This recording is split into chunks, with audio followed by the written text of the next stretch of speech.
Actually, it's the mall at Robinson. This is the main glass elevator here. That doesn't work. Robinson Township, Pittsburgh, Pennsylvania. All right. You all coming here? Okay. There's the interlock way up there. Very tall doors. Wow. That's pretty big in here. So the pickup rollers are actually further up. Let's check this out. Because they're glass doors. Wow. Wow, the lights change. So here's the pickup rollers. They're way much further up than they normally are because that's because it's glass doors. It's actually got 2 lanterns right here. Let's see if I can increase my volume. Those are the limit switches. Limit switches here. They tell the elevator where to stop. The lower one's the final limit. All right, here we go. Going up. Epic motor. Here we go.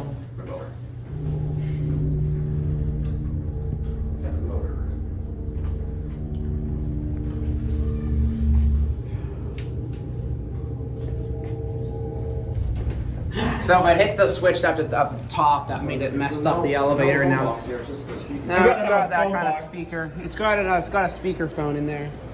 Okay. There goes the elevator. And it's going down, and that's it. There's the clutch.